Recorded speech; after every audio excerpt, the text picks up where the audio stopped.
Welcome, everyone, to this Gifts of God talk today on Sunday. I think it's September 15th. It's a sunny day here in Washington, not a cloud in the sky. And I've already been on my bike ride early this morning, and I plan another one with a neighbor a little later in the day, and still receiving much enjoyment from that physical activity, moving the body.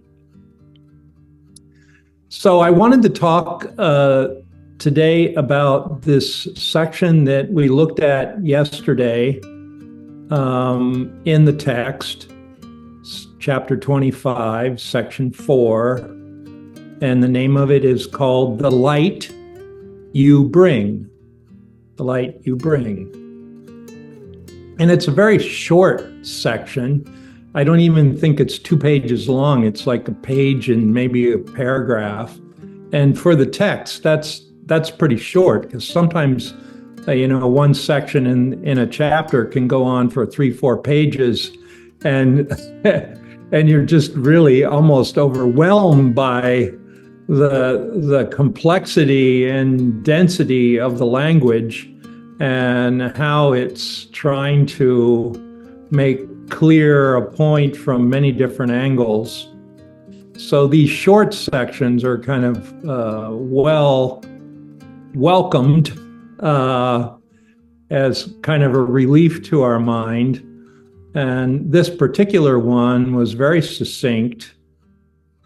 I think it's maybe only 5 paragraphs.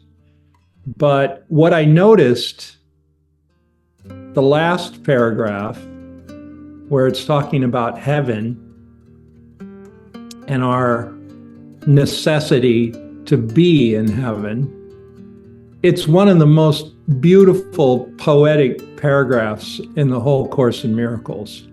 And it's like you could read the Course for 40 years like we've done, and still blunder upon something that it appears as though you've never read it before, right?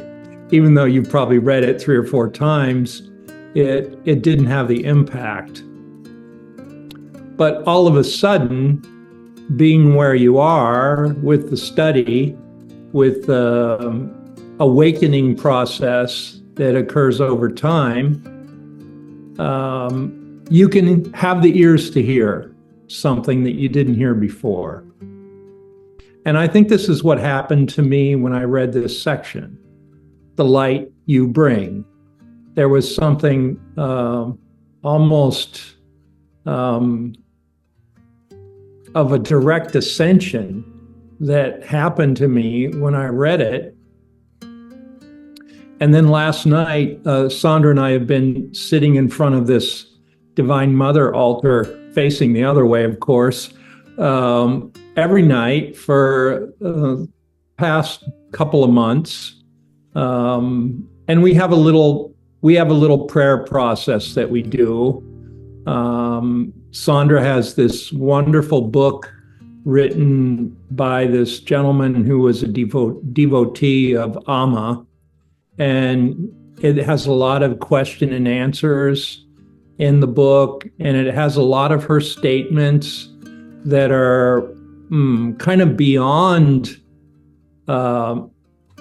instruction and more at stating who she knows herself to be, right? So there are these kind of poetic statements she makes about her identity that are so beautiful and cosmic. So this book, we read 1 or 2 passages out of it, and then Sandra has some healing prayers from this lady that wrote a book on using the Christ consciousness to heal. So we read 1 page of that.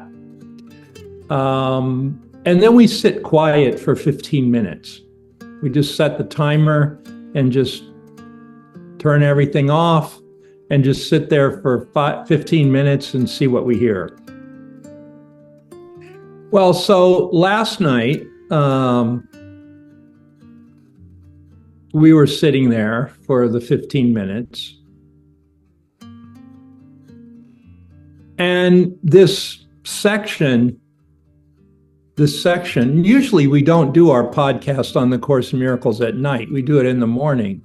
But this section was so on my mind, the light you bring. We did the podcast last night on that section. And while I was sitting, thinking about it, this other part of the workbook came to me. And you know how in the part 2 of the workbook, the lessons are very short. They're only a half a page long, and they're in groupings of 10. There's a theme for each 10 lessons. So this theme, it's like lesson 251 through 260. The theme is, what is sin? And of course, it's designed to liberate us from the concept of sin. And that's one of the major functions of the Course, is to correct our false theology. And it is false theology that we've been fed through churches, religions, childhood conditioning, that we are a sinner. And in fact, the Catholic Church, which is a major portion of Christianity around the world, theologically believes that we are born sinners.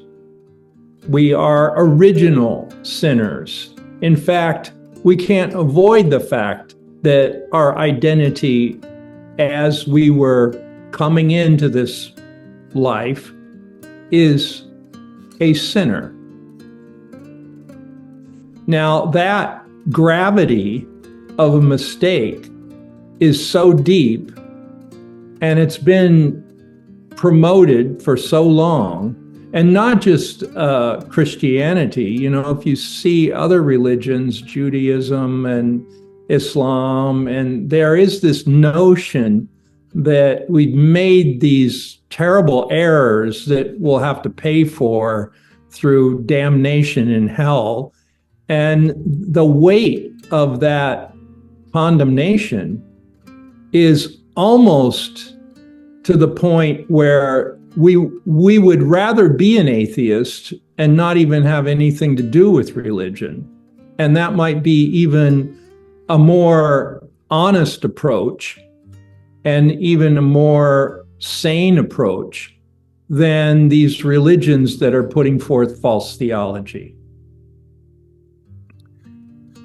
But we know from having studied the Course for all these years that there is a beauty, there is a connection that we can make with the Spirit, and call it what you will, call it a religious life, call it a spiritual life, that enhances our life. So it's not prudent to throw the baby out with the bathwater and say, well, because there was all this false theology being taught, that we have to throw this spiritual life out altogether, which fortunately we didn't. And fortunately, our patience in the matter and our own need, our own necessity in the spiritual dimension ushered forth this Course in Miracles. It's like our yearning, our calling for some kind of sanity in this department brought forth the Christ to come down and straighten things out, which grossly needed to be straightened out from 2,000 years of false theology. False theology given over in, quote, his name that he never endorsed. All right? So he had to come again. And fortunately, he did. And we have this Course in Miracles that corrects it all. And this brings the light. not just to us as students of the Course, but to the whole human race. Now, whether the proportion of the human race knows enough about it to have the kind of 100th monkey phenomenon happen where it shifts the consciousness of humanity, that's yet to be determined, but a few of us have it. And a few of us know what it is, and a few of us are determined to devote our attention, devote our life, devote our work to getting out the message of what this incredible Course in Miracles has to say. And that's where we are, and that's why we gathered together to talk about it. And that's why Sandra and I give it daily attention, and it's a major backbone of the work and the philosophy that we put forth, even in the breath work. I couldn't even imagine doing the breath work that we do without the backbone, the structure, the principles put forth in the Course in Miracles. In fact, it brings clarity to all aspects of the breath work that we do with people, to help them heal, basically, to help them awaken, basically. So that's why we're here. Now, getting back to this meditation I had last night, there were these lessons that came to me, 251 through 260, and they're about the ending of sin, right? What is sin, and how do we get free of it? And in 10 lessons, if we're paying attention, and we have the ears to hear, and we're bringing the lessons into application, in 10 simple sentences, which, if you're in the dynamics of the workbook, in 10 days, a lesson a day for 10 days, you could be totally free of the concept of sin. So no matter how many lifetimes you spent as a Catholic or whatever, Church of Turkey, whatever, where you were conditioned to think that you are a sinner, in 10 days you could be absolutely free of that. Now, that's miraculous in itself, because most of us took lifetimes to get conditioned. And even in this lifetime, many years in our childhood, in our education, in our environment that we find ourselves, we're very programmed. And to unprogram in 10 days something as major as a concept of sin is truly miraculous. That's why it's called A Course in Miracles, because it's actually giving us miracles. So we all see that, we hope, as students of the Course, that the Course is the offering of miracles. It's not another quote-unquote thought system to be learned. It's not some new religion. It's not a new agey book that, we're all so happy that we found when we were in our 30s. No, it's what Tara Singh called a gift for all mankind. He even wrote a book called that, A Gift for All Mankind.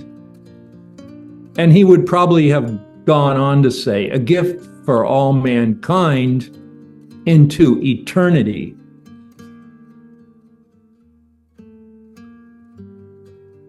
Now, what that means is that it'll never be not a gift. In fact, it will be speaking to humanity, perhaps even more succinctly, 1,000 years from now. Because perhaps mankind doesn't even have the ears to hear what it's saying in this era. You know, in India, they have these, what they call yugas, which are time eras, right? And a yuga can go on for 25,000 years. And the yuga that we're in now, it's not the yuga of truth and blessings that was called the Sat Yuga. It's called the Kali Yuga, which is the dark age. In fact, it's where man has slipped farther and farther away from his divine connection to the point where only darkness is around him. The light, he doesn't have the contact. So they call that the dark age, the Kali Yuga. And when you look at, the history of mankind in this last 25,000 years, it's been pretty tumultuous, racked with warfare and political systems that rise and fall, great human suffering. So it's no surprise that the wise people would call this age the Kali Yuga, the dark age. But then even in the dark, we're not forgotten, we're not written off, and there's a bolt of light coming at us called this Course in Miracles. And we have it in our midst. And anyone who's sensitive in the least bit and has a bit of reason in their mind, I'm not just talking about educated ignorance. I'm talking about something that can step outside of the box of our conventional education and see that wisdom often originates from something beyond the conventional. It's not conventional wisdom that guides humanity in the long run. It's beings that have stepped out of the conventions and they make contact with a more cosmic truth, a higher truth, a more universal truth. And anyone that has the least bit of eyes to see and the least bit of ears to hear would blunder upon the Course in Miracles and recognize it for what it is. It really is what it says it is. It really is that. It's not pretending. It's not something that a particular person dreamed up. It's not written by an author who wants to draw attention to themselves as a great erudite scholar. It's none of that. It's a voice of truth coming in an age of falseness.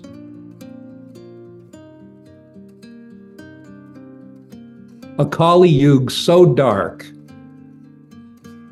that humankind has fallen into the belief that what is false is true, and what is true is false. Love has lost all meaning and is disregarded as a guiding light, when in fact, it's the only guiding light.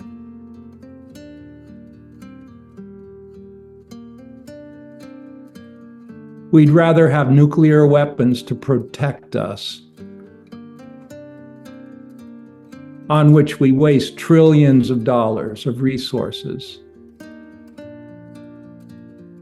than to see that we've created our own conflicts. And there's nothing really that we need protection from other than our own insanity.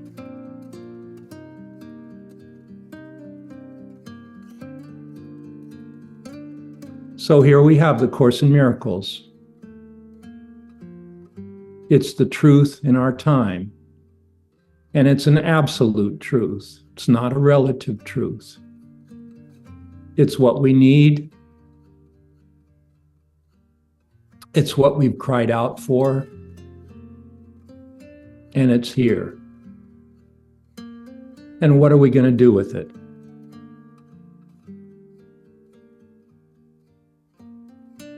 That's the question. What are we going to do with it?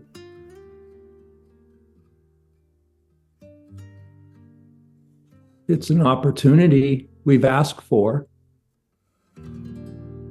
Here it is.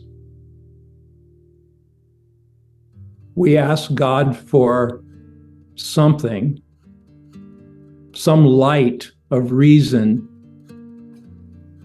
to save us from our labyrinth of confusion. And he sent it. And here it is. It's the thread that leads us out of the labyrinth of our confusion. And if we follow it, ever more by the day, we will be seeing the light. We will be escaping the dark. And there will be a certainty in us that we are actually going in the right direction. Being led, being gently led back to the truth of who we are. Our self-identity is awakened to the degree that we finally see, which we didn't before. We lived so many lifetimes not even knowing who we were, not even knowing that that was the issue.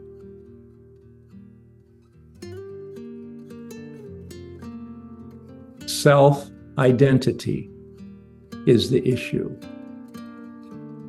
Who are you as God created you?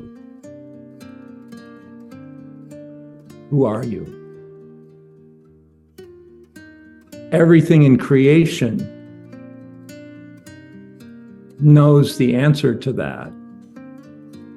Everything in creation that's aligned with creation would know the answer to that. Except humans made up an alternative and forgot.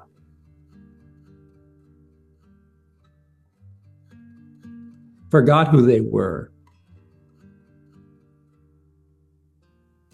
So the Course is here to remind us who we are and restore our awareness of who we are. So these 10 lessons start very simply. I'm in need of nothing but the truth. I am in need of nothing but the truth. That's 251. Then the next, you would have to ask, well, if I'm in need of nothing but the truth, then what is it? I want to know. Wouldn't you ask that of yourself? If Jesus came and he said, you know, brother, you're in need of nothing but the truth, wouldn't your next question be, well, okay then, I need to know what that is. What is that truth? Well, then he says it. The Son of God is your identity. Well, already we're at odds with the church because we were taught Jesus was the only Son of God. And what were we? We were sinners. So Jesus says, well, that wasn't my teaching.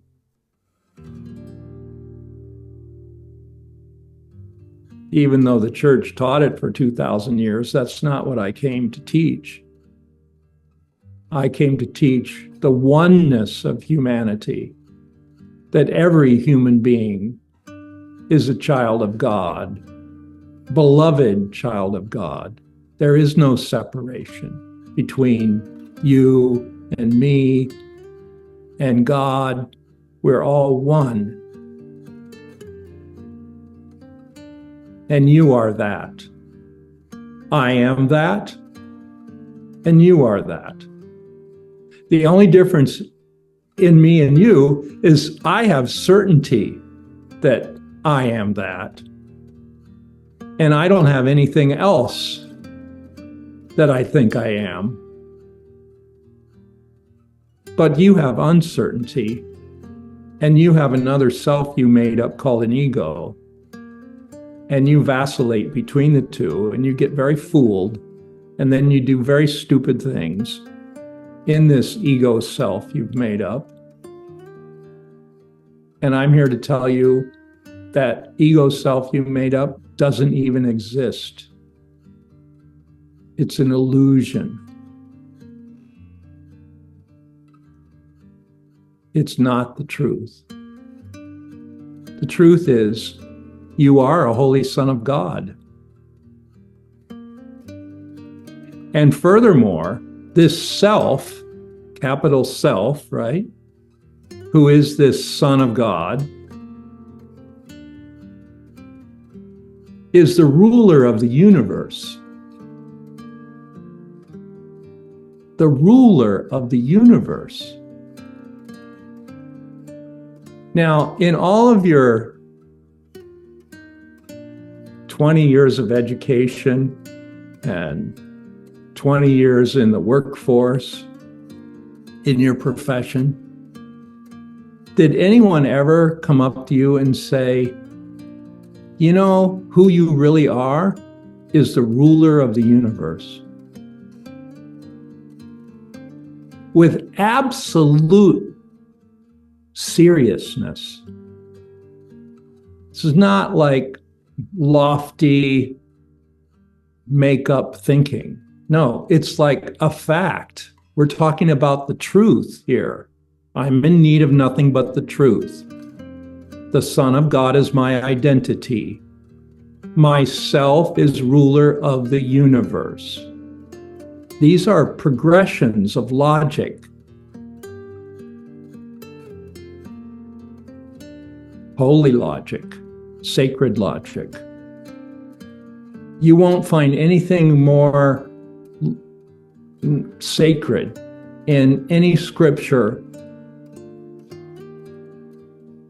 ever written in the last 10,000 years as A Course in Miracles.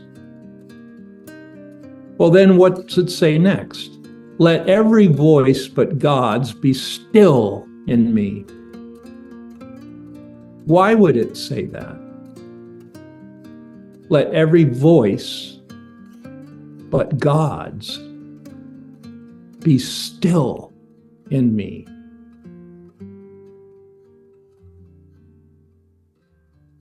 Well, obviously, because I got more than one voice going on, and not all of them are true.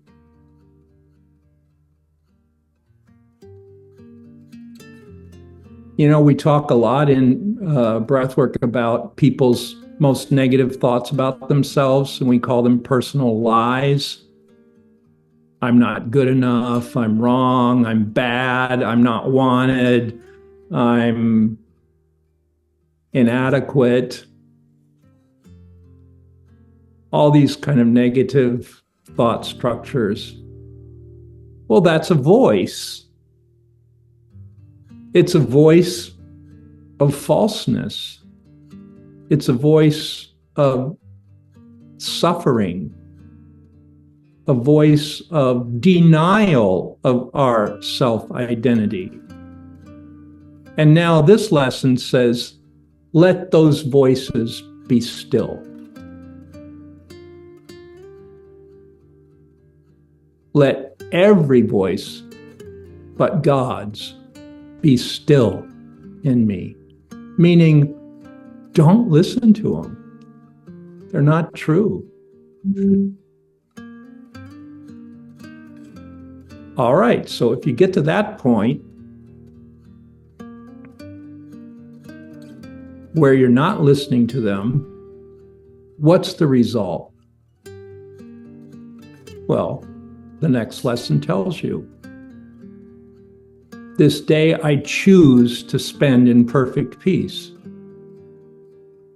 You'll have a day of perfect peace, not one conflict, not one thought of fear, not one thought of guilt, not one thought of unhappiness.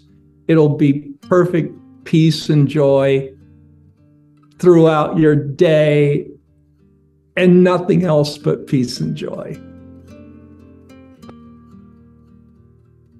Now, you have to be in that state where every voice but God's is still in me. As we were given free will, we're rulers of our mind, and our mind can have thoughts we think in separation from our source, and thoughts we think in union with our source. We have those options always available to us. And the Course would call it, well, the thoughts you think in separation from your source are called the ego. And it loves to sabotage you and present death and dissolution as your final result. And the thoughts you think with God only lead to happiness, and there is no end, and they make you immortal as the source that created you. Now, which are you going to think?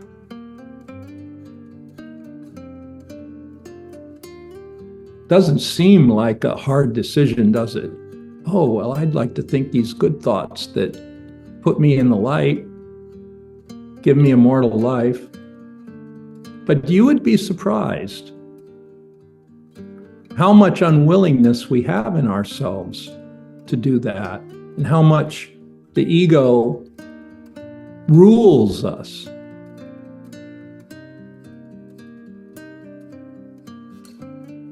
So then the next thing, after we've chosen to spend a day in perfect peace, says, God is the only goal I have today. Well, God, we have to look at that word.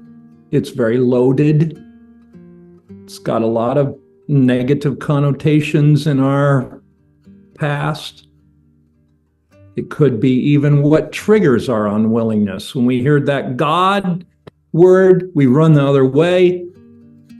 We say we're not going to be subject to that false theology anymore. But we have to see the word God differently when it's used in the Course in Miracles. God is love. God is life. God is joy. God is freedom. God is perfect happiness. God is love. God is realization. God is eternity. God is immortality. Everything beautiful in the universe, you could call it God.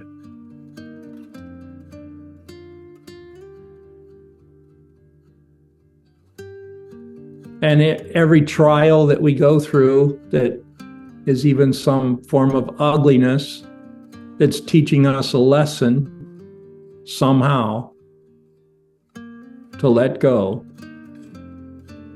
There's even the blessing of God within that cloud of despair.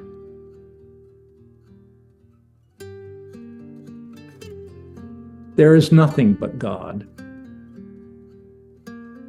And then it says, well, God is the only goal I have today. The realization of that. That's my purpose here.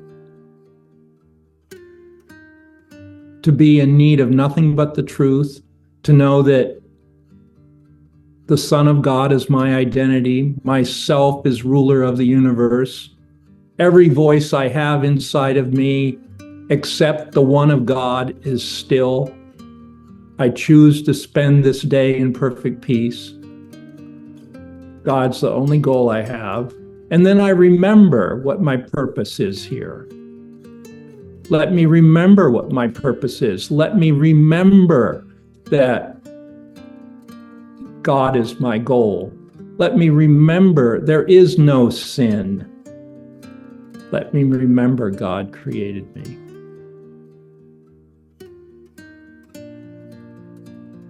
Let me remember God created me.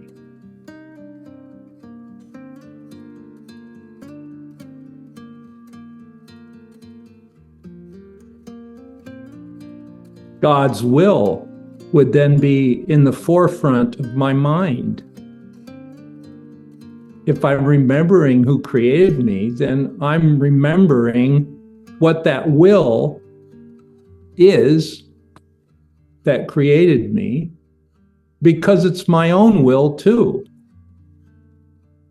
And then it says, well, God's will for me is perfect happiness, the heaven state all the time.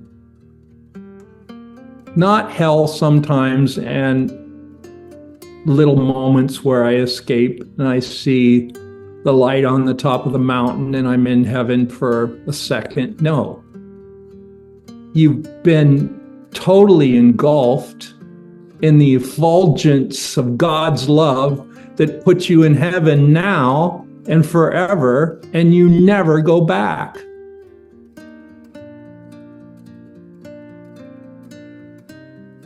Why would you leave heaven once you get there? If it undoes every little hell you ever made, why would you want to go back to hell once you're in heaven? You wouldn't. You'd be in the light.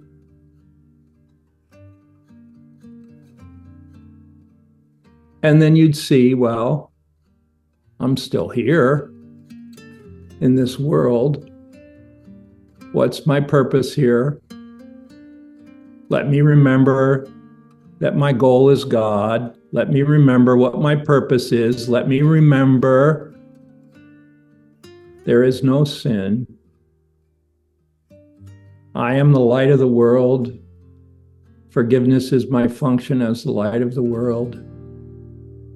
The light of the world brings peace to every mind through my forgiveness. Well, you're glad to have a function. You're glad to be here with something meaningful to do that's going to uplift at least the people around you, if not more. And willy-nilly, we're doing something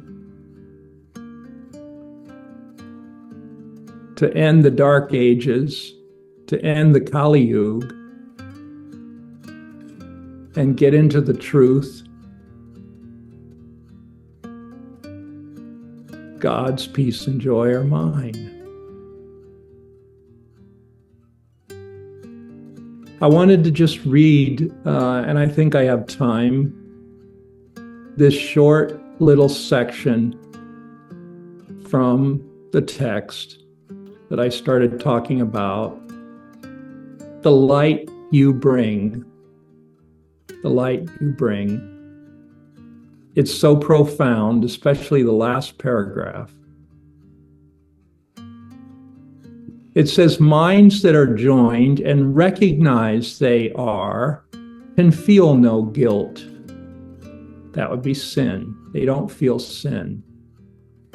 For they cannot attack, and they rejoice that this is so, seeing their safety in this happy fact.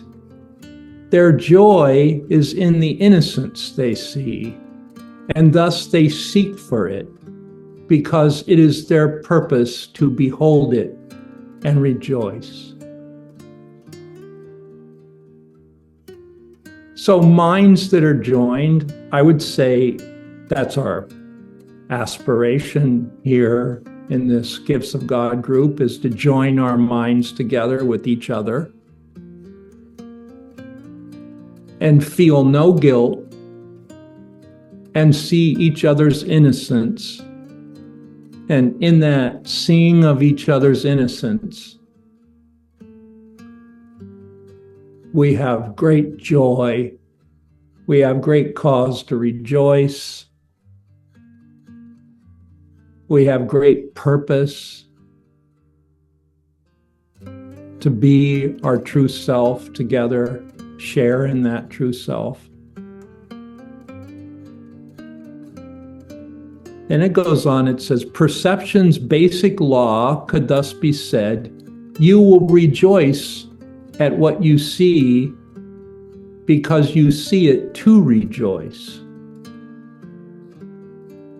Then it says something a little bit troubling. It says, and while you think that suffering and sin will bring you joy, so long will they be there for you to see.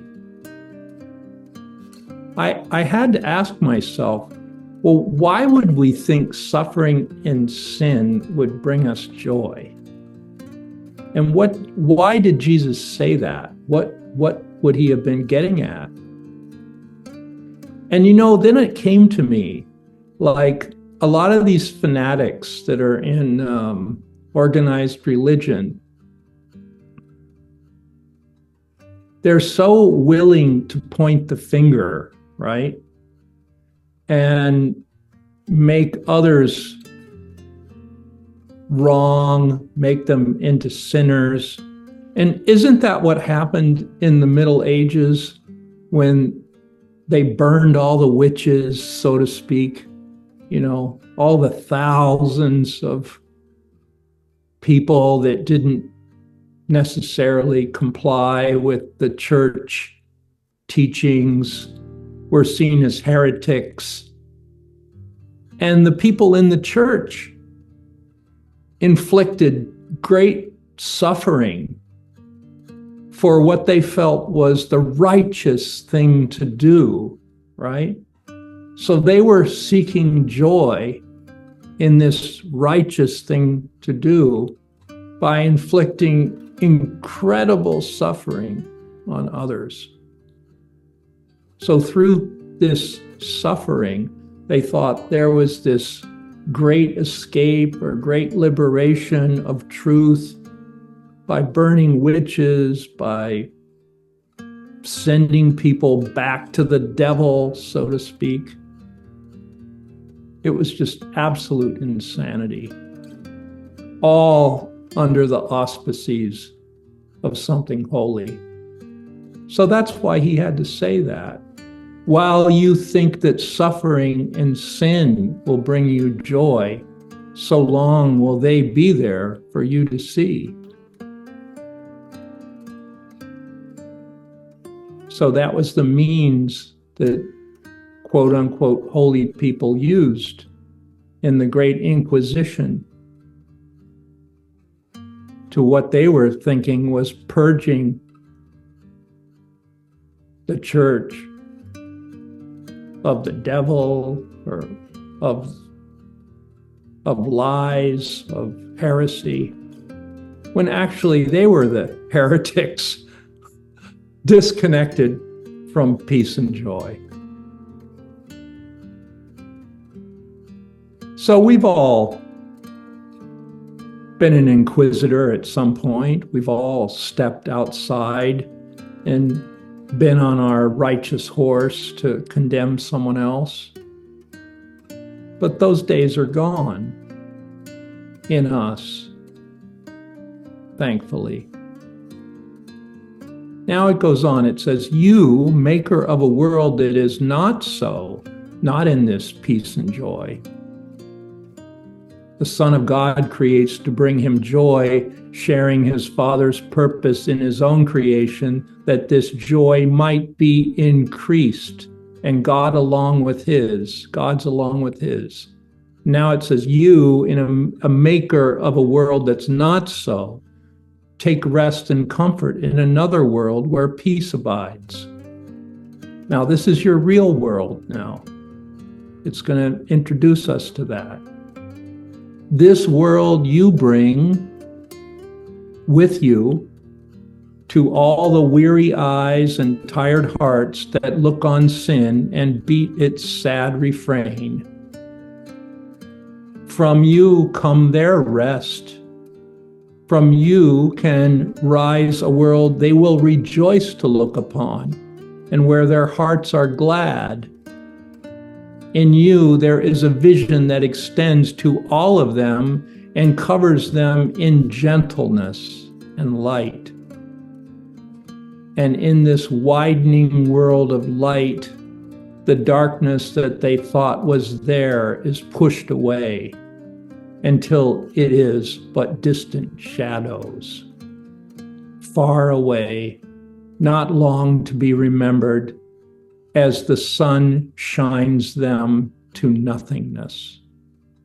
And all their evil thoughts and sinful hopes, their dreams of guilt and merciless revenge, and every wish to hurt and kill and die, will disappear before the sun you bring. Now that's your light. That's the sun. That's the light of truth that you bring as a holy Son of God, as a holy daughter of God. You bring this light of truth, absolute, complete forgiveness, atonement. What greater gift could you give the world but to forgive the world? Would you not do this for the love of God and for yourself? For think what it would do for you. Your, quote, evil thoughts that haunt you now will seem increasingly remote and far away from you. And they go farther and farther off because the sun in you has risen. Now, that's a strong word. The sun in you has risen. That's a statement of resurrection.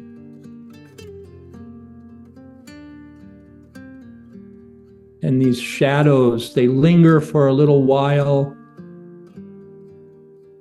and are gone forever. And in the sunlight, you will stand in quiet, in innocence, wholly unafraid. Like wholly unafraid. That means you have no tinge of fear ever anymore in this light. From you will the rest you found extend, so that your peace can never fall away and leave you homeless. Those who offer peace to everyone have found a home in heaven the world cannot destroy. For it is large enough to hold the world within its peace. That's your peace. Large enough to hold the world within itself in this heaven state that you are. You are that. You are peace. You are joy. You are the heaven state. That's the gift you give.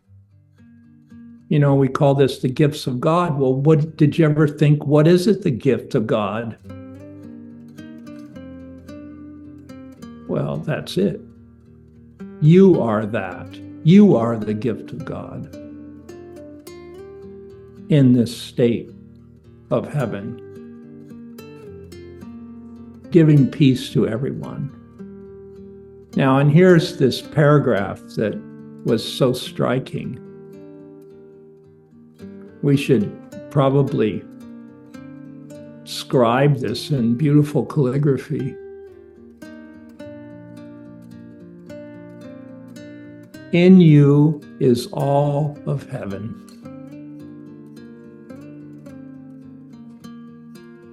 Did you ever think about that? In you is all of heaven. You don't have to go anywhere. You don't have to do anything. You don't have to believe in this or believe in that or believe in this religion or that. No, in you is all of heaven. That's just a fact. It's a statement of a truth. In you is all of heaven. And here's where the poetry comes in. Every leaf that falls is given life in you. Each bird that ever sang will sing in you. Every flower that ever bloomed has saved its perfume and its loveliness for you. What aim can supersede the will of God and his Son, that heaven be restored to him for whom it was created as his only home? Only home.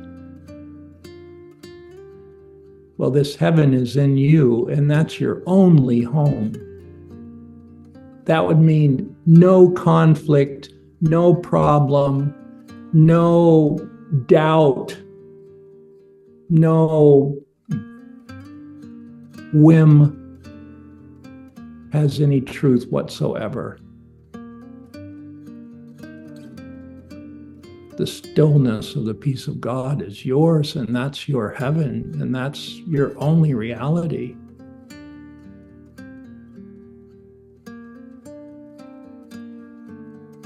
Heaven can be restored to him for whom it was created as his holy home. Nothing before and nothing after it. No other place, no other state, nor time. Nothing beyond nor nearer. Nothing else in any form. This can you bring to all the world and all the thoughts that entered it and were mistaken for a little while.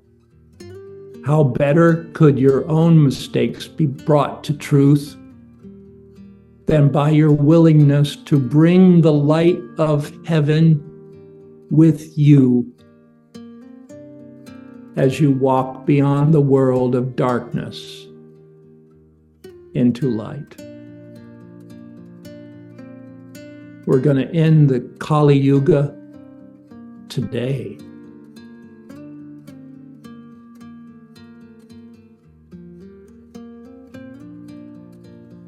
This is no longer the age of darkness.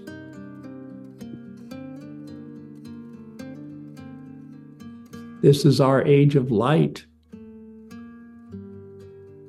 And we have the Course in Miracles bestowing it upon us. For thousands of years, this light will be shining.